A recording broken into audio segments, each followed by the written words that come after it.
사장학 개론.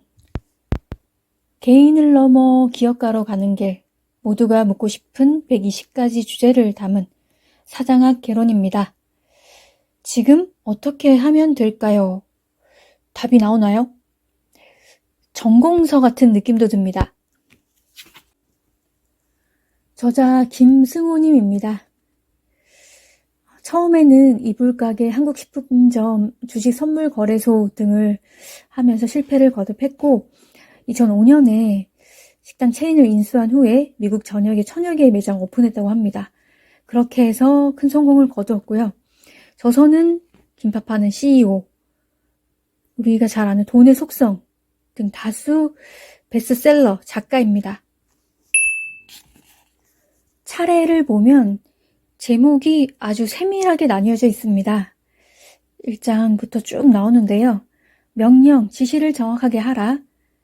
또 실패하면 그 다음날 해야 할 일. 충고를 무시해야 할 때. 훌륭한 경쟁자는 축복. 행운을 만드는 15가지. 한 가족이 가난에서 벗어나는데 걸리는 시간. 돈이 없어 사업을 못한다는 사람에게. 쭉 해서 에필로그까지 나옵니다. 책의 두께가 두껍고요. 많은 내용을 담으려고 한 것 같습니다. 곳곳에 어떤 좋은 내용들이 있을지 한번 봐야겠어요. 이 책은 과거와 현재, 미래의 모든 사장을 위한 실무 지침서다. 사장학 개론. 구성은 먼저 1장 가장 현실적이며 시급하게 묻다. 2장 더 단단한 사장이 되는데 필요한 생각에 대한 생각.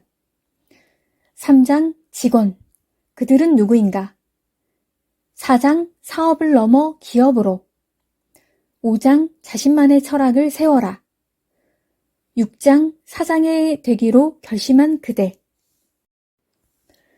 동네 식품점을 시작으로 총 매출 1조 원 이상의 기업을 만든다는 건 기적으로 보여집니다.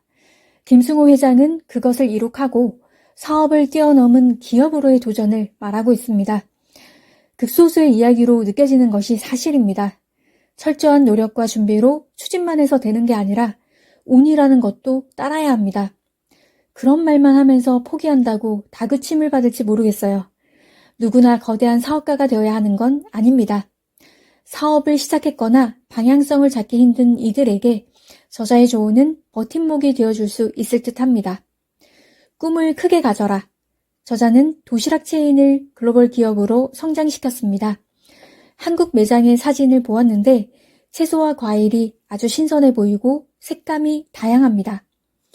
K푸드가 예전에 비해 세계적으로 호감도가 올라가고 있는 상태여서 사업을 확장하고자 한다면 기회의 장은 얼마든지 열려 있습니다. 사업을 키우면서 직원을 어떻게 관리하고 대우하는지 그것에 대한 중요성을 강조합니다.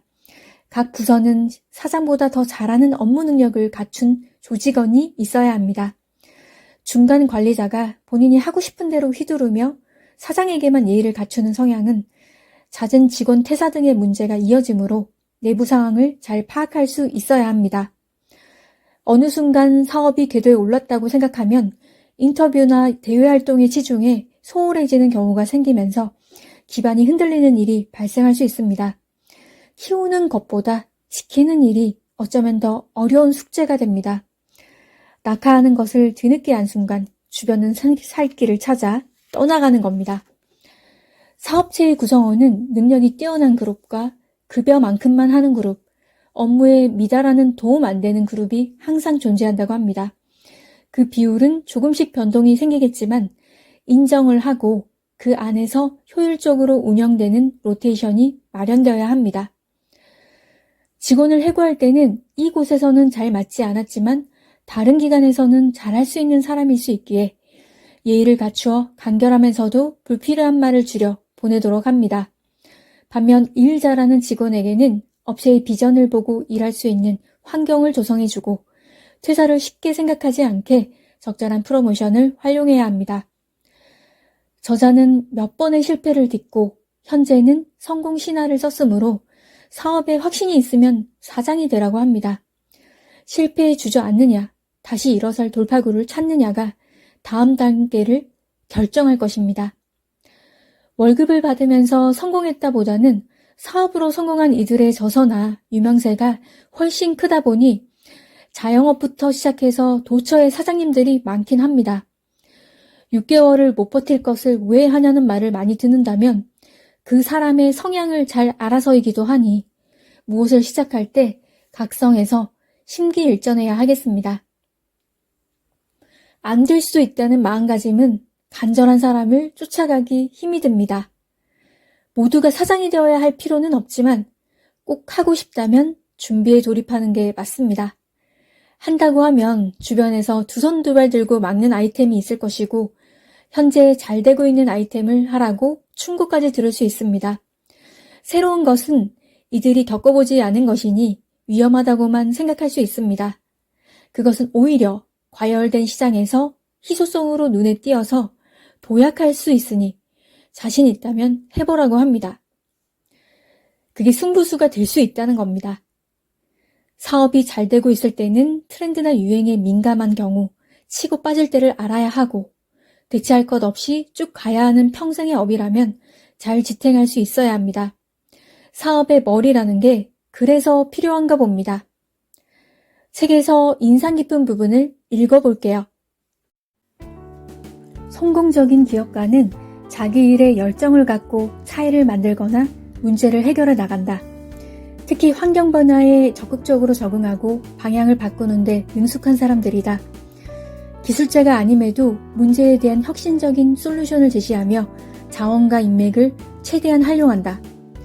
또한 다른 사람들에게 영감을 주고 동기를 부여할 수 있는 강력한 매력이 있으며 자신의 아이디어와 비전을 명확하게 표현할 수 있는 숙련된 의사소통자였다.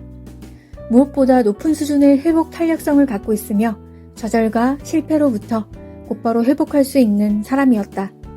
이런 사람들에게서 배운 일상의 교훈을 기록해본다. 1. 비난이나 칭찬에 의연하다. 비난을 받는다고 의기소침하지도 않으며 칭찬을 받는다고 흥분하지도 않는다. 언젠가 비난은 사라지고 열성 지지자는 한순간에 가장 반대편 앞에 선다는 것을 알기 때문이다. 2. 열심히 하기보다 영리하게 한다. 열심히 하는 사람은 그 일을 좋아하는 사람을 따라오지 못하며 그 일을 좋아하는 사람은 그 일을 즐기는 사람을 이길 수 없다. 그러나 즐기는 사람조차 영리하게 일하는 사람을 이길 방법은 없다. 3. 작은 일에는 세세히 관심을 갖지만 큰 사고에는 무심하다. 사실 큰 사고에 무심한 것은 무심한 척하는 것이다. 이것은 뿌리가 흔들리면 줄기와 가지는 기절한다는 것을 본능적으로 알기 때문이다. 그러므로 큰 사고에 무심한 듯 냉정함을 유지함으로써 사고를 해결하고 작은 일은 그 작은 일이 큰 사고로 이어질 수 있기에 세세히 관심을 기울인다. 4. 미워해도 좋아한다. 이 말은 리더가 돼본 사람이어야 이해할 수 있다. 성공한 사업가는 미워하면서도 좋아하는 사람들이 있고 싫어해도 좋아하는 취미를 가지고 있다. 그리고 그것을 절대 남에게 알리지 않는다. 5. 모르는 것을 알고 있는 척하지 않는다. 장사와 사업은 차이가 있다. 장사란 본인이 모든 업무를 제일 잘 알아서 각 직원들에게 가르쳐주는 경우다. 그러나 직원들이 사장보다 각각의 업무를 더 잘할 때가 되면 진짜 사업이 시작된다.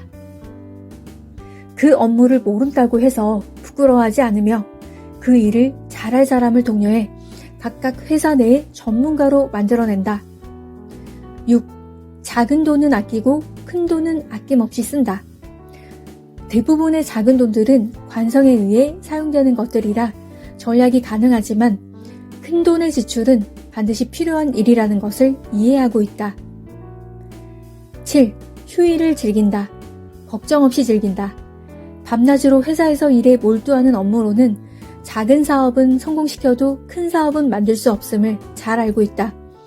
인생은 미래의 보상을 바라고 사는 것이 아니라 지금도 내 인생이라는 것을 알기에 휴일을 즐기고 쉴 줄 안다.